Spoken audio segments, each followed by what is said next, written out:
Dear friends, welcome back to my YouTube channel. Today we will discuss about Commerce 2024 question paper in A1 version code. So subscribe my YouTube channel. More updates I will share in the Telegram link I mentioned in the description. So come to the point. This is commerce subject paper 2. It is related to 2024 KSET Commerce in detailed explanation. Okay, so ಈ ವಿಡಿಯೋದಲ್ಲಿ commerce 2024 question ಪೇಪರ್ನ analyse ಮಾಡೋಣ. ಇನ್ detailed ನೋಟ್ಸ್ನ ನಾನಿಲ್ಲಿ share ಮಾಡ್ತೀನಿ. Okay, ಈ sharing ಎಲ್ಲಿರುತ್ತಪ್ಪ ಅಂತಂದರೆ Telegram ಗ್ರೂಪಲ್ಲಿರುತ್ತೆ. Telegram ಲಿಂಕ್ನ ನಾನು ಡಿಸ್ಕ್ರಿಪ್ಷನಲ್ಲಿ ಹಾಕಿದ್ದೀನಿ, ಜಾಯ್ನ್ ಆಗಿ. Then paper 1 related aptitude, reasoning, DI, so ಇದೇ ಥರ ಎಲ್ಲ ಕ್ವಶನ್ಸು ಹಾಗೂ 2023 ಕ್ವಶನ್ ಪೇಪರ್ನು ನಾನು ಸಾಲ್ವ್ ಮಾಡಿದ್ದೀನಿ ಪೇಪರ್ 1 ರಿಲೇಟೆಡ್. ಸೊ ಪ್ಲೇಲಿಸ್ಟಲ್ಲಿ ಎಲ್ಲ ವೀಡಿಯೋಸ್ ಇದ್ದಾವೆ, ಒಂದು ಸತಿ ನೋಡಿರಿ. ಓಕೆ, ನೆಕ್ಸ್ಟ್ ನೋಡೋಣ. So this is totally 100 questions ಇರ್ತವೆ. ಈ 100 ಕ್ವಶನ್ಸ್ ಒಳಗಡೆ 100 ಕ್ವಶನ್ಸಲ್ಲಿ per question 2 marks, so total 200 marks. Okay, paper 2 200 marks, then paper 1 is 100 marks, total 300 marks. ನೋಡ್ತಾ ಹೋಗೋಣ ಏನೇನು ಕ್ವಶನ್ಸ್ ಇದ್ದಾವೆ ಅಂತ. So first question, that is which among the following is not a correct sequential combination. ಕೇಳಿದ್ದೇನು question? Not ಹೌದಾ, ಅದು ನೆನಪಿರಲಿ, not a correct sequential combination.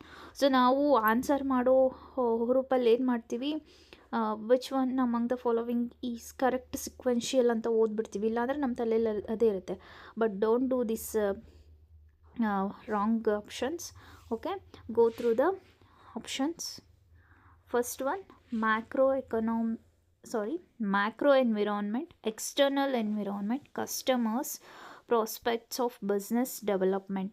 Then second one, business environment, external environment, micro environment, suppliers, business environment, international environment, business ethics, payment fair wages, macro environment, economic environment, national pattern of income distributions. ನೋಡ್ರಿ, so ಒಂದಂದರೆ micro and macro. ಮೈಕ್ರೋನಲ್ಲಿ almost ಯಾರ್ಯಾರು ಬರ್ತಾರಪ್ಪ ಅಂದರೆ normally supplier, customer, demand, ಹೌದಾ, supply, market demand, competitors, ಕರೆಕ್ಟಾ, ಇಷ್ಟರು ಬರ್ತಾರೆ ಇಲ್ಲಿ. ದೆನ್ ಮ್ಯಾಕ್ರೋನಲ್ಲಿ ಏನು ಬರುತ್ತೆ ಅಂದರೆ ಮ್ಯಾಕ್ರೋನಲ್ಲಿ ಇಂಟರ್ನ್ಯಾಷನಲ್, ಹೌದಾ, ದೆನ್ ಏನು ಬರ್ಬೋದು, payment of fair wages, like national income. So ಈ ಥರ ಎಲ್ಲ ಬರುತ್ತೆ, ನ್ಯಾಷನಲ್ ಇನ್ಕಮ್ ಆ ಥರ, ಹೌದಾ. ಸರಿ, ಇವಾಗ which is not a correct sequential combination ಅಂತ ಕ್ವಶನ್ ಇದೆ, ಹೌದಾ. ಸರಿ, ನಾವು ಲಾಸ್ಟ್ ಆಪ್ಷನಿಂದ ನೋಡ್ತಾ ಹೋಗೋಣ. Macro environment, economic environment, correct, ಮ್ಯಾಕ್ರೋನಲ್ಲೇ ಎಕನಾಮಿಕ್ ಬರೋದು. Then national environment, okay, national environment. Then pattern of income distribution, this is right, ಹೌದಾ. ಮ್ಯಾಕ್ರೋನಲ್ಲೇ ನ್ಯಾಷನಲ್ ಇನ್ಕಮು ಬರೋದು, ಎಕನಾಮಿಕ್ ಎನ್ವಿರಾನ್ಮೆಂಟು ಬರೋದು. Okay, this is right. Okay, fourth one is right. Business next C option ನೋಡ್ರಿ. Business environment, international environment, business ethics, payment of fair wages. So ಇದೆಲ್ಲ business ಒಳಗಡೆನೇ ಬರೋದು environment. Okay, this is right. Then business environment, external environment, ಎಕ್ಸ್ಟರ್ನಲ್ನಲ್ಲಿ micro environment, suppliers, right. ಮೈಕ್ರೋನಲ್ಲ, ನಾನು ಆಗಲೇ ಹೇಳಿದ್ದು suppliers ಅಂತ. ಸಪ್ಲೈಯರ್ಸ್, ಡಿಮಾಂಡ್, ಕಸ್ಟಮರ್ಸ್, ಕಾಂಪಿಟೇಟರ್ಸ್, ಹೌದಾ, ಸಪ್ಲೈ. ಸೊ ಈ ಎಲ್ಲ ಕಾನ್ಸೆಪ್ಟ್ಸು ಮೈಕ್ರೋನಲ್ಲಿ ಬರೋದು. Okay, this is right. Then first one macro environment, external environment, ಅದರಲ್ಲಿ customers.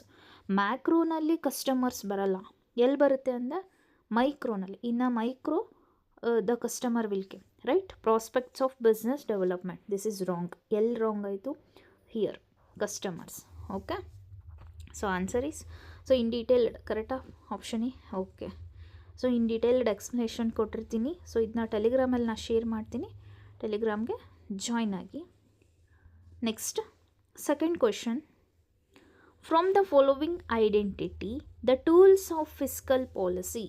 So fiscal policy, monetary policy ಅಂತ ಹೇಳಿ ಬರುತ್ತೆ. ಅವೆರಡು ಬಹಳ ಅಂದರೆ ಬಹಳ important. So once you go through that, okay. C, public expenditure, open market operation, deficit financing, taxation, reserve requirements. So ಯಾವುದು ಬರುತ್ತೆ ಫಿಸ್ಕಲ್ ಪಾಲಿಸಿಲಿ? ಫಿಸ್ಕಲ್ ಪಾಲಿಸಿಲಿ ನೋಡೋಣ ಆನ್ಸರ್ನ. Okay, C option number 3 is right. Public expenditure, deficit financing, taxations are the fiscal policy. ನೆನಪಿರಲಿ, public expenditure, deficit financing and taxation. Okay, so ಇಲ್ಲಿ explanation ಇದೆ, ಒಂದ್ಸತಿ ನೋಡ್ಕೊಳ್ರಿ. In public expenditure, deficit, taxation ಅಂದರೆ ಏನು ಅಂಥೇಳಿ. ಓಕೆ, ನೆಕ್ಸ್ಟ್ ಇಲ್ಲಿ assertion and reason base ಮೇಲೆ ಕ್ವಶನ್ ಇದೆ.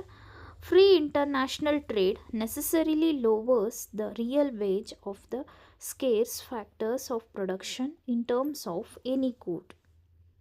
If the real wage declines in terms of every good, real income must suffer regardless of the taste and expenditure pattern of the labor as consumer. Nodri, answer is A, both are right. Okay, next question, match the following. So ಈ match the following ಅಲ್ಲಿರೋ ಈ authors ಏನಿದಾರಲ್ಲ, ಈ ಇಷ್ಟರು authors very important. So single ಆಗಾದರೂ question ಕೇಳ್ಬೋದು, match the following ಎರಡರಲ್ಲೂ ಒಂದು ಕ್ವಶನ್ ಫಿಕ್ಸ್ ಇರುತ್ತೆ every time. So every year ಪೇಪರಲ್ಲೂ ದಿಸ್ ಇಸ್ ರಿಪೀಟೆಡ್ ಕ್ವಶನ್. ನೋಡೋಣ. So comparative cost theory, international opportunity theory, factors endowment theory, doctrine reciprocal demand. Answer is fourth one. C, comparative cost theory of international trade is David Ricardo. Then international trade theory of opportunity cost theory is Gottfried Haberler. Factors endorsement theory and international trade theory is Heckscher and Oehling. Doctrine of reciprocal demand is J.S. Mill. Okay, next question, match the items. Same. Okay, fiscal policy, technological policy, macroeconomic policy, monetary policy. ನೋಡೋಣ ಆನ್ಸರ್ನ. C, ಒಂದು fiscal policy ಅಂದರೆ may be ನೋಡೋದ್ಲೆ ಅನ್ನಿಸ್ಬೋದು fiscal federalism ಅಂತಂದು ಹೇಳಿ. ಹೌದಾ, ನೋಡೋಣ answer ಏನಂತ. That is option number 2. correct. Option number 2 is a right answer. Okay, option number 2 is a right answer. See, fiscal policy is related to fiscal federalism. Technological policy is related to mitigation of national hazards. Macroeconomic policy is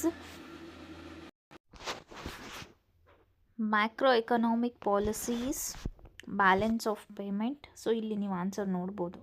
monetary policy is inflation. ಹೌದಾ, ಇದು ಗೊತ್ತಾಗುತ್ತೆ ನಿಮಗೆ, easy ಇದೆ. Okay, so next question. C the next question, sixth question. Foreign investment can be made through which of the following roots? Foreign direct investment, foreign portfolio management, private equity investment, foreign venture capital investors. See the answer, that is 2, A, B and D. Foreign direct investment, that is FDI, foreign portfolio management, FPM, then foreign venture capital investors. Private equity investment is not a investment, foreign investment. Okay, see the explanation. ಓದ್ಕೊಳ್ರಿ ಇದನ್ನ. Next question, NAFTA came into force from January 1994, embracing USA, Canada, Cuba, Tobacco, USA, Canada, Mexico, Cuba, Mexico, USA, Honova, Trinidad, USA, Mexico. So the correct answer is option number 2, that is USA, Canada, Mexico. Okay na? Next, which among the following are important bodies of WTO? Important bodies of WTO: Dispute Settlement Body, NAFTA, Trade Policy Review Body, Asian Council for Trade in Goods, Council for Trade Related Aspects of IPR, GATT. Answer is option number 3, that is Dispute Settlement Body, Trade Policy Review Body, Council for Trade in Goods, GATT. Okay, so explanation ನೋಡ್ಕೊಳ್ರಿ. Next question, the main difference between IMF and World Bank is? IMF ಮತ್ತು world bank.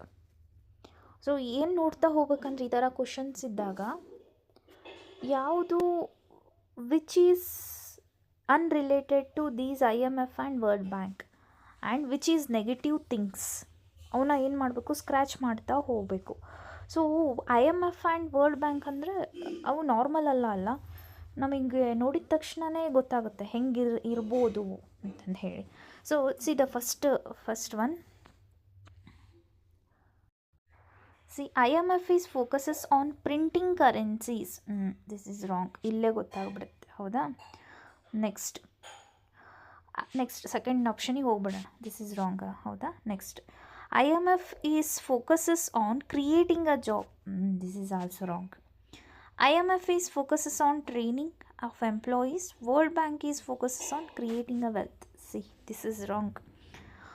IMF is focuses on providing a short-term loans, right, and maintaining a financial stability. And World Bank is focuses on long-term loans and maintain sustainable development to the member countries, right? So answer is option number 4. Next question, which of the following is not a trading block? ಯಾವುದ್ರ through ನಾವು trade ಮಾಡಲ್ಲ, not ಅಂತಂದಿದೆ negative.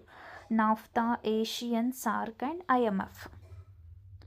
Answer is fourth one, IMF through trading, ಯಾವ ಟ್ರೇಡಿಂಗೂ ಆಗಲ್ಲ. That is monetary fund only. So in detailed explanation ಇಲ್ಲಿದೆ. Next, average inventory is 12,000, closing inventory is 3,000, more than opening inventory, then the value of closing inventory will be, answer is 3. Detailed solution na next ಕ್ಲಾಸಲ್ಲಿ ನೋಡೋಣ. So ಈ related notes ಎಲ್ಲ ನಾನು ಟೆಲಿಗ್ರಾಮಲ್ಲಿ share ಮಾಡಿರ್ತೀನಿ. Telegram ಲಿಂಕ್ನ ಈ YouTube channel ಡಿಸ್ಕ್ರಿಪ್ಷನ್ನಲ್ಲಿದೆ, join ಆಗಿ. And paper 1 related aptitude, reasoning, DI base ಮೇಲೆ ಕ್ವಶನ್ಸು, ದೆನ್ 2023 ಕ್ವಶನ್ ಪೇಪರ್ನ ನಾನು ಇನ್ ಡೀಟೇಲಾಗಿ ಸಾಲ್ವ್ ಮಾಡಿದ್ದೀನಿ ಇದೇ ಥರ. ಸೊ ಒಂದ್ಸತಿ ಸಬ್ಸ್ಕ್ರೈಬ್ ಮಾಡಿ, ಬೆಲ್ ಐಕಾನ್ನ ಟಚ್ ಮಾಡಿ, ಓಕೆನಾ? ಸೊ ಚಾನಲ್ನ ಸಬ್ಸ್ಕ್ರೈಬ್ ಮಾಡಿ. Thank you.